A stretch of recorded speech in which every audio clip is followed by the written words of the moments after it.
Salam alaikum, nga foli b'aw bɛɛ komi video kun tigɛra an bɛ taa ni video ye sérieusement an bɛ taa ni video ye tranquillement komi video kun tigɛra mɔgɔw bɛ ka n wele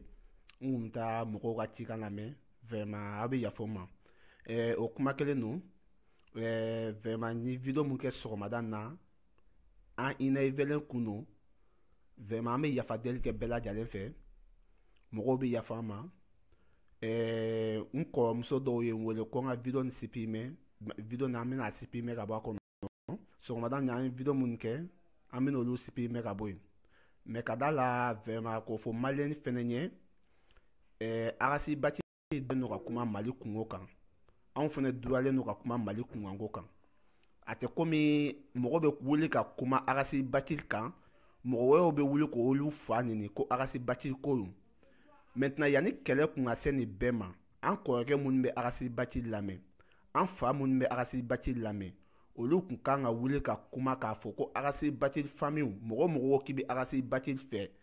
aw kana Arasi Baci kiiritigɛbagaw aw kan'u dala minɛ aw kana kuma f'u ma bɛɛ dugalen don i bɛ mun kɛ bɛɛ dugalen don o la fo k'a danbɔ ka taa se masanɛniw yɔrɔ ma dɔrɔn mɔgɔ man ka sɔn o ma mais aw ye denmisɛnninw to yen ni mɔgɔ min wulila ka kuma Arasta fɛ aw b'o fa ɲini o ka message la aw b'o ba ɲini o ka message la o tɛ k'o ku ka da kan ne ye ni hakilina mun sɔrɔ mɔgɔkɔrɔba mun ye ne wele bi ka kuma ni ne ye o ye wasakɛ o kuma nin donna ne kun na kosɛbɛ ka da kan u ko ko denmisɛnnin caman bɛ mɔgɔw ɲini Arasa famille Arasa ka mɔgɔw tɛ u taara CEDEAO kɔnɔ mais hali n'u tɛ CEDEAO kɔnɔ olu denmisɛnninw tɛ Arasa famille mɔgɔw ye o ka se ka kɛ mais an b'o yafa ɲini bɛɛ lajɛlen fɛ sɔgɔmada na video mun kɛra bɛɛ lajɛlen ka yafa an ma n fɛnɛ ka mɔgɔ mun ye commentaire kɛ bɛɛ lajɛlen ka yafa an ma bi n kungo ko n bɛ video kɛ tilegan na ala y'a kɛ n y'a ye an ka cɛkɔrɔba mun ye n wele n déplacé la ka t'u ka kumakanw lamɛn n kɔrɔkɛ mun ye n wele téléphone na ko n ka sɔgɔmada na video ko n kana Arasa famille bɛɛ ɲini ko cɛkɔrɔbaw b'a la musokɔrɔbaw b'a la c'est vrai aw bɛ yafa n ma ka da o yɔrɔ kan ni video ye sɛbɛkan ye ka sérieusement k'a la k'a fɔ bɛɛ lajɛlen ye aw mɔgɔba minnu ko ko aw ye Arasa famille ye ni anw y'an ka video kɛ Arasa ka mɔgɔw bɛna anw fa ɲini ka anw ba ɲini aw tɛ kuma o la aw b'u to yen u b'anw fa ɲini k'anw ba ɲini mais ni anw y'olu nɛnini daminɛ sisan depuis a kun ka se nin yɔrɔ ma salon ni ɲinan yan'a ka se o yɔrɔ ma denmisɛnnin minnu bɔra ka mɔgɔw fa n'u ba ɲini Arasa ko kama aw minnu tun ye Arasa kanubagaw ye cɛkɔrɔba minnu bɛ yen a n'an kɔrɔkɛ minnu bɛ yen aw kun kan ka se ka fu sigi aw dɔgɔninw ka fanɛni ni banɛni na Facebook sanfɛ depuis lefu bɔra wagati mun na lefu bɔra ka dɔ fɔ Arasa Baci ma bɛɛ lajɛlen y'i da ko lefu la ka lefu fa ɲini ka lefu ba ɲini mankan nana nin yɔrɔ fɛ depuis Talibi fɛnɛ nana Talibi fɛnɛ kumaya lefu kan bɛɛ wulila ka Talibi fa n'a a ba ɲini o ma dogo aw si la maliyɛnw ko mana kɛ cogo o cogo a mɔgɔw tɛ ɲinɛ subaga bɛ ɲinɛ mais i ye mun den dun o tɛ ɲinɛ fiyewu ne b'a fɔ maa o maa bɛ Arasa famille na ne bɛ yafa deli kɛ cɛkɔrɔbaw ni musokɔrɔbaw bɛɛ lajɛlen fɛ ne tɔɲɔgɔn minnu fɛnɛ bɛ ka video kɛ u bɛɛ ka yafa deli fɛnɛ bɛ cɛkɔrɔbaw ni musokɔrɔbaw yɔrɔ mɔgɔ bɛ yafa Arasa famille na parce que anw t'a dɔn ko cɛkɔrɔbaw bɛ Arasa groupe sanfɛ anw t'a dɔn ko Arasa fɛnɛ ko ka di musokɔrɔbaw ye anw t'a dɔn ko Arasa ko ka di an balakaw ye aw b'a ye ni anw b'an ka messagew la mɔgɔ ma diyagoya k'i ka na ne ka message lamɛn mɔgɔ ma diyagoya ko ne y'i minɛ k'i diyagoyalen don mais i man ka na ne fɛnɛ fa ni ne ba ni message la n ka video la Arasa famille mɔgɔw bɛ mɔgɔw fa n'u baw ɲini na depuis lefu ka yɔrɔ la maliyɛn cɛkɔrɔba minnu bɛ yen ni aw bɛ Arasa Baci fɛ an balaka minnu bɛ yen ko aw bɛ Arasa Baci fɛ olu bɛ maloya ka kuma Facebook sanfɛ mais CEDEAO mɔgɔ minnu bɛ pari kɔnɔ yan an kɔrɔmuso ni an grand frère minnu bɛ CEDEAO la pourquoi olu ma wuli ka video kɛ k'a fɔ depuis lefu ka yɔrɔ la ko denmisɛnninw aw bɛ ka fanɛni ni banɛni mun kɛ nin tɛ Arasa ka taabolo ye nin tɛ Mali danbe ye nin tɛ maliyɛn ka taabolo ye mais olu ma wuli ka video kɛ k'o fɔ denmisɛnninw ɲɛ u y'o to yen olu yɛrɛ tun b'o video commenter talibi lefu fa ni lefu ba ninnu na lefu ka cɛ dɔ bɛ ko golden wulila ka video kɛ Arasta Bachir kan aw bɛɛ wulila ka golden fa ni golden ba nini ko Arasta Bachir na aw dun na kun ye ko wayi ko Arasta Bachir le ko ka di an ye anw bɛ Arasta Bachir le fɛ Arasta Bachir kanubaga ye anw ye Mali dun ye droit bɛɛ n'i ka droit i bɛ se ka kuma komi mun ka di i ye a tɛ komi Arasta Bachir droitlen don kuma la Mali kunkanko kan anw droitlen tɛ o b'a ye Arasta Bachir wolola Mali kɔnɔ anw ye den tɔmɔlenw ye sisan o kama o b'a ye Arasta Bachir ni Mali kunkanko kuma ka kan anw ni Mali kunkanko kuma man kan o b'a ye aw ye Arasta Bachir ni maliyɛnya wusaya ka tɛmɛ anw fɛnɛ kan o b'a to Arasta Bachir ye maliyɛn anw tɛ maliyɛn ye yan n'i y'a ye ko sera nin yɔrɔ bɛɛ ma Arasta Bachir CDI mɔgɔ minnu bɛ yen an fa minnu bɛ yen an ba minnu bɛ CDI la an kɔrɔkɛ minnu bɛ CDI la an dɔgɔnin minnu bɛ CDI la salon lefu y'a ka video kɛ maliyɛn bɛɛ wulila ka lefu fa n'a ba neni Arasta Bachir kama o kabini o yɔrɔ an kɔrɔkɛ minnu de aw tun kan ka fu si o dan na Momo a ye nin fɛnɛ ka message la nin ko ko wayi ko tu connais rien bâtard maintenant ni ye nin fɔ sisan i ye nin fɔ jɔn ma ne Yesu Ɲamankolon mais n ti e ta fɔlɔ parce que aw ti y'a tiɲɛbagaw ye aw t'a ɲɛbagaw ye mais ni n ko ko n bɛ n da ko e la sisan mɔgɔkɔrɔbaw bɛ na ne ye u bɛ na kuma ne ma mais ne b'o fɔ n kanubaga tɔ fɛn o fɛn bɛ yen minnu bɛ video kɛ n ka élément tɔ fɛn o fɛn bɛ yen n'u tulo bɛ n na n b'a ɲini u fɛ u kana mɔgɔ si fa neni bilen u kana mɔgɔ si ba neni bilen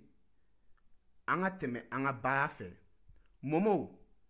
Siaba ne ka numéro bɛ n ka page sanfɛ n'i bɛ n sɔrɔ cogo o cogo i bɛ n wele n bɛ t'i rencontrer mais maliyɛnw yanni kɛlɛ in ka se nin yɔrɔ bɛɛ ma jɔn ye fɔlɔ ye nenini daminɛ Facebook sanfɛ Arasta ka mɔgɔw olu ye lefu fa ni lefu ba neni ka golden fa ni golden ba neni ka talibi fa ni talibi ba neni bɛɛ kɛ Arasta kama mais i ma aw si wulilen k'a fɔ ko ko mɔgɔ mɔgɔ ye Arasta kanu aw kana mɔgɔ si fa n'a ba neni Baspe wa a bɛ di i y'a faamu maintenant anw ye nenini minnu daminɛ sisan o bɛ ka aw choquer sisan o bɛ ka don aw dusukun na anw dun fɛnɛ ko ekɔli la minnu bɛ ka ba neni kɛ k'olu ye Arasta famille ye anw fɛnɛ y'a ye anw ye den marabaaw ye maaya kisɛ kelen ma don anw ka du kɔnɔ ne fɛnɛ y'a ye ba neni ekɔli bɛ kalan anw ka da la n'i sera anw ka da la dɔrɔn pɛrɛmandenw bɛ yen fo ka taa bila terminal mɔgɔw la mais ni cɛkɔrɔbaw bi na komi kun ni bi tanba kun tɛ ne bolo n ka mɔgɔkɔrɔba mun ye n wele n taara u ka kuma lamɛn ko n kana mɔgɔw neni n sabalila n tɛ mɔgɔ si neni mais o fɛnɛ k'a lajɛ ne bɛ n ka video la mɔgɔ si ma diyagoya ka na k'i bɛ na ne fa neni n ka video la k'i bɛ na ne ba neni n ka video la k'o ye Arasta kama ye aw mun ninnu ye ne wele bi ni ne taa aw ka kumakan lamɛn ne taa aw ka ladilikan lamɛn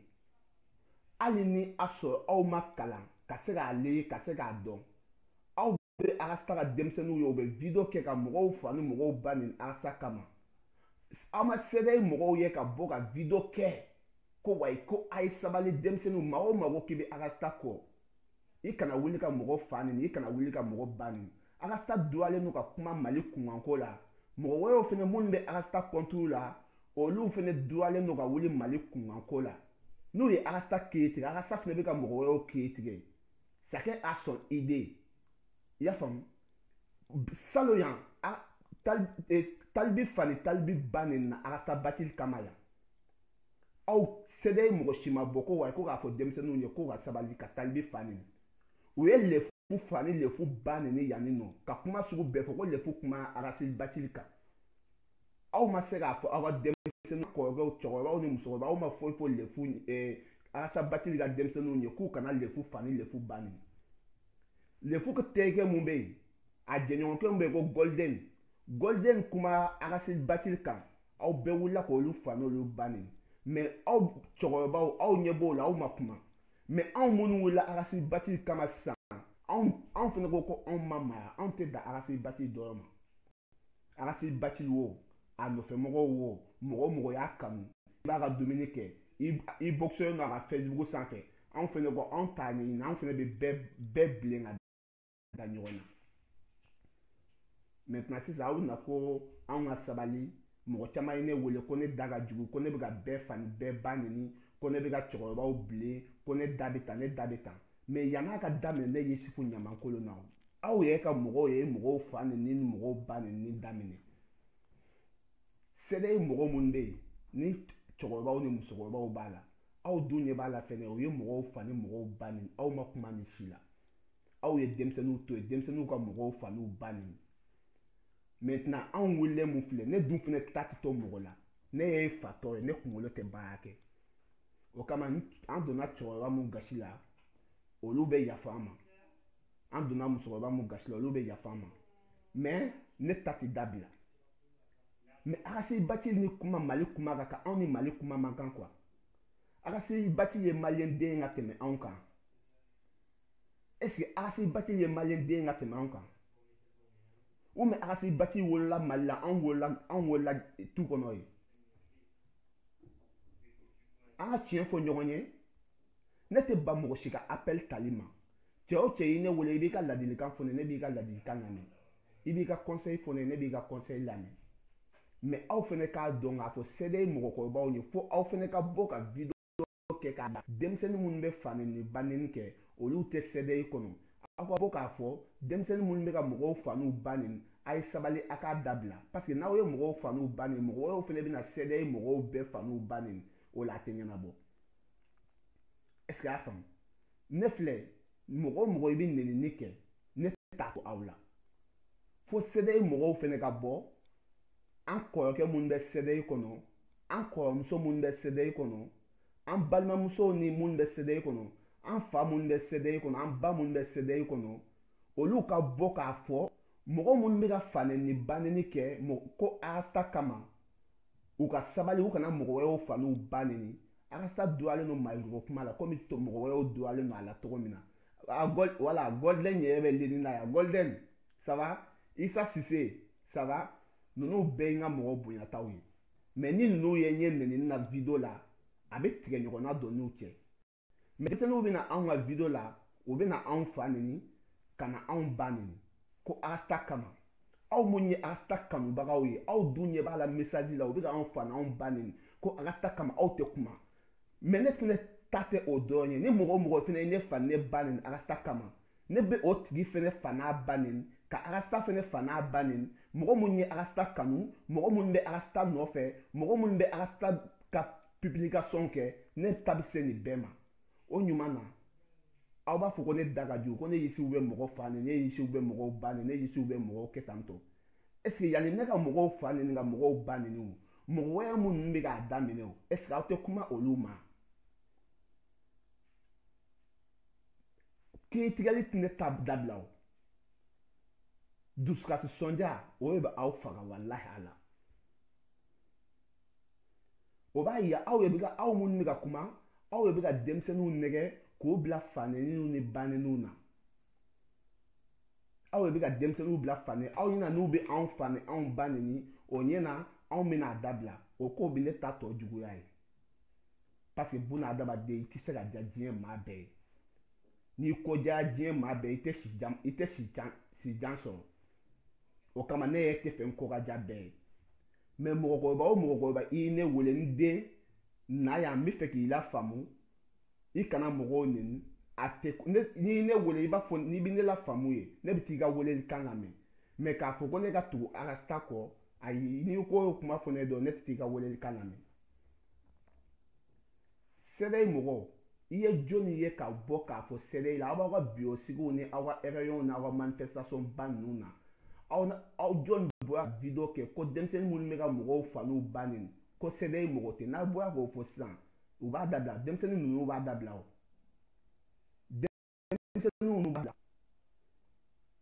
denmisɛnnin ninnu b'a dabila mais aw bɛ ka olu to yen olu bɛ anw fa ni anw ba neni maintenant ni anw wulila fa neni ni ba neni na sisan ko anw da ka jugu ko anw ye mɔgɔw marabagaw ye ko wa ko anw bɛ ka sɛdɛ ye mɔgɔw fa n'u ba neni ko anw bɛ ka sɛdɛ ye mɔgɔkɔrɔbaw ni cɛkɔrɔbaw neni mais aw yɛrɛ k'a lajɛ aw k'aw mi aw k'a lajɛ Isa Sise walayi an b'i kɔ walayi n bɛ bɛɛ lajɛlen fo mais aw ma dogo maliyɛn si la yan maliyɛn bɛɛ bɔra o kalama maliyɛn bɛɛ bɔra o kalama talibi fa ni talibi ba neni na yan arasta kama ko talibi kuma arasta ni cɛ ni cɛla la o ye talibi fa ni talibi ba neni aw si ma bɔ ka mɔgɔ mɔgɔ tun bɛ CDI kɔnɔ aw cɛkɔrɔba mun bɛ aw musokɔrɔba mun bɛ aw bɛɛ ye nin video ɲɛ Facebook sanfɛ denmisɛnninw tun bɛ k'a bila denmisɛnnin minnu bɛ Amérique Italie Espagne Algérie Maroc Tunisie Mali yɛrɛ la bɛɛ tun bɛ ka talibi fa ni talibi ba neni aw ma bɔ k'a fɔ ko denmisɛnninw ka sabali lefu kumara Arasa Bathily kan o ko kelen kɛra ten aw si ma bɔ ka kuma Mali an ka sabali sa ok tous les mots qui est dans ici on va rigoler un peu parce que on va rigoler un peu quoi et ça si c'est ok vraiment merci beaucoup wallahi je suis plaisir beaucoup avec vous wallahi je vous aime beaucoup vraiment tu as vu tous les vieux pères qui m'appelaient aujourd'hui là wallahi c'est maintenant vous savez très bien ça c'est malien nous ne sommes pas maliens mais tous les Mali Koutourou là, Mali Koutourou, tout ça là, c'est pour nous tous. Quand si on parle aux situations au Mali là, à Bamako là, à Zaïre, c'est pas Arasa seulement qui va parler la bouche. On a droit aussi parler. Nous on n'est pas là pour tous les Tchorobas qui m'appelaient aujourd'hui pour me dire ah Ndenge Savali à Donta Botan, tous les Tchorobas qui m'appellent là, je vous écoute, je vous aime beaucoup. J'ai déplacé en jusqu'à mon pied, il est fatigué. J'ai parti et répondre les vieux là. Quand je retourne chez moi, là, voilà, mais je vous aime beaucoup. Tous les Tchorobas là, je vous pardonne. Tous les vieux pères aussi, les vieilles mères là, désolé à vous. Quand les vidéos que j'ai fait au Sormada là, les vidéos là c'était Farmamba. C'est qui? Voilà, les vidéos là c'était Farmamba. Quand j'ai fait les vidéos là Sormada là, les vidéos là, désolé la famille. Mais on est ensemble. Mais je vous aime beaucoup, je vous aime toutes les femmes, toutes les personnes qui m'insultent là. Il n'y a pas de problème dedans. Voilà. C'est la famille. C'est la famille qui gagne toujours. Mais nous, on ne décourageait pas. Moi, je ne suis pas découragé même. Découragé maintenant. Non, il n'y a pas ça, c'est moi. Il n'y a pas ça, c'est moi. Aou bébé segen na oube fatiga oube ne tonta là. Ne toye segen bali ni ne bali. Mais tous les vieux pères, la vieille mère là, vraiment, désolé beaucoup. Je vous pardonne vraiment. Les vidéos que j'ai fait ce matin là, vraiment, c'était les vidéos qui m'ont choqué très bien. Voilà. Non, Moussa, bah ouais, tu n'es là, mais quoi, bibi na quoi. Aou be fait mon Facebook sans le faut avoir dobo là. Voilà. Faut avoir dobo au jour là. Mais aou be sera le Facebook sans le trop du comme tu sera kuma Arasa Bathily canal donter. Arasa te dîner, Arasa te worker, Arasa. Mais est-ce que Arasa Klakuma école Mali école kola université de lebe Mali kono. Diplôme tri de lebe Mali kono ni batu bolo. Université de lebe Mali école ko be trop di. Est-ce que ay Arasa ika kuma nuna Arasa te kuma nuna noti Arasa intéressé. Malien de kemebe do français. I ta so mɔgɔ 80 ma taa école la mɔgɔ 80 tɛ foyi dɔn ni anw ye programme na yan nɔ école ko programme nu an kɛlen no ka fayew ni fɛnw fa congolais ni sénégaliens centrafricains ni ivoiriens nu olu bɛɛ bɛna tubabu la u bɛɛ bɛ baara ɲɛnama kɛ ka tɛmɛ anw kan anw tɛ ɲɔgɔn ɲɛlen fɛ anw tɛ ɲɔgɔn finnen fɛ anw tolen no dibi la école ko dibi parce que arasi bati na ni technologie mun ye o ye aw bɛɛ fifan ka ban o ye bɛɛ ta otage la mais est-ce que arasi bati ma kuma mali kunkan ko ale bɛ kuma fɛn mun kan alternance 2018 arasi bati kuma o kuma bi alternance 2018 kuma wɛrɛ t'a da n'o dɔrɔn tɛ parce que politique kɔnɔ ale saralen no o ye kama o tɛ ko caman ba bɛ mali kɔnɔ ko caman bɛ mali kɔnɔ gɛrɛbu denmisɛnninw bɛ si tabaliw jukɔrɔ suguba kɔnɔ gɛrɛbudenw bɛ si misiba da la ani assemblée ni ɲɔgɔn cɛ minnu u tɛ kuma mɔgɔ minnu bɛ denmisɛnninw ta gɛrɛbudenya la ka denmisɛnninw ladon ka ɲɛ denmisɛnninw bɛ bila condition ɲuman na parce que gɛrɛbudenw n'u matarasa kalandenw ye o k'u bila u kana to bɔlɔn fɛ ka lamɔ bɔlɔn fɛ a bɛ kɛ vagabond ye a bɛ kɛ delinquent ye est-ce que arasa bati ma droit di mu a tun bɛ ka don musokɔrɔbaw ni cɛkɔrɔbaw kan wagati mun na ko wa ko accord mun bɛna siɲɛ ko wa ko pedow musow ni cɛw bɛ ɲɔgɔn furu ni ale kun donna cɛkɔrɔbaw ni musokɔrɔbaw kan k'a ya wayi fo denmisɛnnin ka taa école la fo a jusqu'à 18 ans kalanbaliya dibi ye bɛ mali kɔnɔ mais maliyɛnw ka droit bɛɛ n'i ka droit ka kan cogo min na ale kun kan ka don cɛkɔrɔbaw ni musokɔrɔba kan k'o ɲɛfɔ arasa bati m'o kɛ parce que o tɛ arasa intéressé politique ye b'ale intéressé ni arasa kun donna cɛkɔrɔbaw ni musokɔrɔbaw kan a bɛ ka mun ɲɔgɔn kɛ mɔgɔ kun t'a ka meeting sata bolo mais aw yɛrɛ ɲɛ b'a la a dogolen tɛ mɔgɔ si la maintenant aw yɛrɛ bɛ arasa kanu kun jumɛn kama aw ye arasa bati kanu kun jumɛn kama aw kun jumɛn kama mɔgɔ lagosi wa ou bɛ gɛlɛya de b'aw la ou bɛ maliko wa ou bɛ kun jumɛn la arasa bati nana ou bɛ mɔgɔ lagosi mun a bɛ ka mun kɛ yan o tɛ jamana taa ɲɛ o n'o tun bɛ jamana taa ɲɛ bi y'a sɔrɔ mali taa ɲɛ o arasa bati m'a daminɛ bi o tati bɔ si tɛ bɔ arasa bati ni mɔgɔ jɛla ko la a y'olu bɛɛ janfa o kama arasa bati ko la ne tɛ se k'a fɔ n bɛ kuma ka wasa n bɛ kuma aw ye parce que arasa bati ko la n t'a dɔn n bɛ mun fɔ aw ɲɛ bilen université ba joli bi même denmisɛnninw ka bourse sɔrɔ bi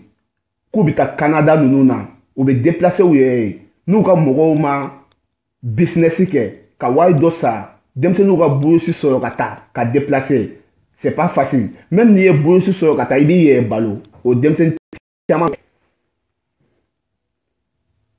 i ye arasa bati ye ka kuma an ka denmisɛnnin minnu ye bourse sɔrɔ n'u bɛ taa jamana kɔfɛ arasa bati tɛ kuma olu kunkanko kan kunkanko caman bɛ mali kɔnɔ arasa bati tɛ kuma nin kan ok la famille aw ye ko 2018 alternance tiɲɛ min na ye yan n'o cɛ an bɛ jɛ k'a to ala ma ala ka tiɲɛ dɛmɛ ala ka tiɲɛ dɛmɛ merci à vous tous mɔgɔ minnu ye n lamɛn n donna mɔgɔ minnu gasi la n ka yafadeli bɛ bɛɛ ye n fa minnu ye n wele bi n ba minnu ye n wele bi n kɔrɔkɛ minnu ye n wele bi n'u bɛ CDI kɔnɔ n kɔrɔmuso minnu ye n wele n'u bɛ CDI kɔnɔ mɔgɔ caman minnu ye conseil di yan bi n bɛ bɛɛ lajɛlen fo k'i waleɲuman dɔn an ye video mun kɛ sɔgɔmada na ko video nin ko vraiment ko a faya trop ko vraiment a ye mɔgɔw b'u da n bɛna video nin supprimer ka bɔ a kɔnɔ parce que an m'a dabɔ nin bɛɛ kama mɔgɔ i diminen i frappetɔ i bɛ taa dɔw frappe i kɛrɛfɛ ka sɔrɔ i n'olu man kan quoi o bɛɛ bɛ mɔgɔ sɔrɔ mais mɔgɔninfin i mana ko kɛ togo o togo i bɛ régler i bɛ na tuguni quoi mais ne ma sɛgɛn mama ka lagayɛ Tarawele ma sɛgɛn u k'a dabila fo aw fɛnɛ ka bɔ ka kuma aw ka mɔgɔw fɛ olu ka fani ni banni dabila bilahi anw sayalen tɛ mɔgɔw fani ni kama anw sayalen tɛ mɔgɔw banni ni kama ala ye video kɛ don ne Yusufu Ɲamangolo Gayisi kanu na ne ye video kɛ bilahi de bɛ wagati jumɛn ne m'a dabɔ mɔgɔw fani n'u banni ni kama mais Arasta ko ɲɛ nana video kɛ nin bila ne bɛ ka mɔgɔw fa n'u baw nini bi parce que Arasta famille ye bɛna mɔgɔw fa n'u ba ni message la Alula wallahi Alula ma video kɛ nin dabɔ mɔgɔw fa n'u ba nini kama mais Arasta Bathily famille mɔgɔw olu ka fani ni banni ni wala mais ti se an ka dɔ fɔ ɲɔgɔn ye sa mɔgɔ mana kuma Arasta Bathily kan aw bɛ wuli aw b'o fa n'o banni mɔgɔ mana kuma Arasta Bathily kan aw bɛ wuli k'o fa n'o banni maintenant ni o tigi fɛnɛ nana fani banni na sisan k'a bɛna a ta sa o tɛ mɔgɔ bɔ mɔgɔ la bilen o bɛ Arasta neni ka Arasta kanubagaw neni mɔgɔ b'a fɔ Arasta ma ko bonjour bonsoir o b'o tigi neni mɔgɔ bɛ Arasta dɔn o b'o tigi neni mɔgɔ boxeur no Arasta ka Facebook o b'o tigi neni maintenant yani kuma ka se o yɔrɔ bɛɛ ma ne bɛ sɛbɛn mɔgɔw n bɛna kuma olu le ma u k'a fɔ u ka mɔgɔw ɲɛ u ka bɔ u fɛnɛ ka video kɛ k'a yira mɔgɔ minnu bɛ fani ni banniniw kɛ Facebook kan sɛbɛn mɔgɔ tɛ mɔgɔ ye sɛbɛn kanu a y'a to yen mɔgɔ minnu bɛ Arasta kiiritigɛ a y'u to yen k'u ka kiiritigɛliw kɛ bɛɛ duralen don a la an bɛna ɲɔgɔn faamu o la bɛɛ bɛ taa n'i ka video ye tranquillement bɛɛ bɛ kuma ka wasa mɔgɔ mun ta ye tiɲɛ mɔgɔ mun ta ye nkalon ye o bɛ dɔn o wagatiw kɔnɔ maintenant ni aw bɛ ka fani ni banniniw kɛ anw fɛnɛ t'a ɲini k'a faamu anw t'a ɲini a ka faamu bilen parce que aw ye kɔnna ka mɔgɔw fa n'u ba neni aw ye kɔnna ka mɔgɔw fa n'u ba classé n'o tɛ Arasta ko nin tɛ yan anw si sayalen tɛ Arasta kama anw bɛɛ bɛ faransi anw bɛɛ y'an nakun dɔn mais Arasta bɛ ka famille mɔgɔw bɛ ka mɔgɔw fa n'u ba neni CDI mɔgɔw ɲɛ b'a la u bɛ ka mɔgɔw fa n'u ba neni CDI mɔgɔw tɛ kuma Arasta famille mɔgɔw bɛɛ ɲɛ b'a la u bɛ ka denmisɛnninw bɛ ka video kɛ ka mɔgɔw fa n'u ba neni aw tɛ kuma mais ni anw wulila fani ni banni na ko anw bɛ ka CDI mɔgɔw fa n'u ba neni ko wa ko anw bɛ ka Arasta nɔfɛ mɔgɔw fa n'u ba neni maintenant ne bɛ aw ɲininka aw minnu ye Arasta kanu aw minnu bɛ Arasta nɔfɛ pourquoi aw tɛ se ka bɔ ka video kɛ k'a yira denmisɛnnin ninnu na denmisɛnnin o denmisɛnnin ko k'i Arasta kanu k'e bɛ Arasta nɔfɛ Arasta bɛ ka mɔgɔw kiiritigɛ a bɛ ka mɔgɔw lagosi ni mɔgɔ duralen don Arasta kiiritigɛli la a lagosi a y'u to yen bɛɛ n'a ka dura mun bɛ mun kɛ o b'o kɛ mais mɔgɔ si kana taa don k'i bɛ taa mɔgɔ fa n'a ba neni ko Arasta kama voilà aw bɛna ye sisan Alula tɛ mɔgɔ fa neni Alula tɛ mɔgɔ ba neni Yusufu Ɲamangolo tɛna mɔgɔ fa neni Yusufu Ɲamangolo tɛna mɔgɔ ba neni bɛɛ bɛ wasa o wagati la bɛɛ b'i ka ko kɛ o tɛ walahi anw ka mɔgɔ neni bilahi a man di anw ye mais Arasta famille mɔgɔw de bɛ mɔgɔw fa n'u ba neni bilahi n'i kuma Arasta kan u b'i fa neni k'i ba neni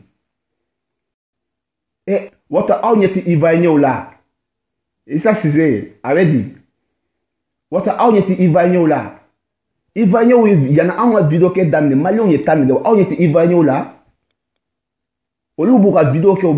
bɛ ɲɔgɔn kɔrɔma tigɛ aw y'olu ye ka ɲɔgɔn fa ɲɔgɔn ba neni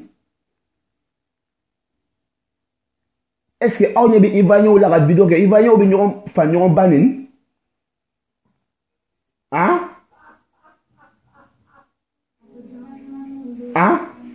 mais aw de bɛ mɔgɔw fa n'u ba neni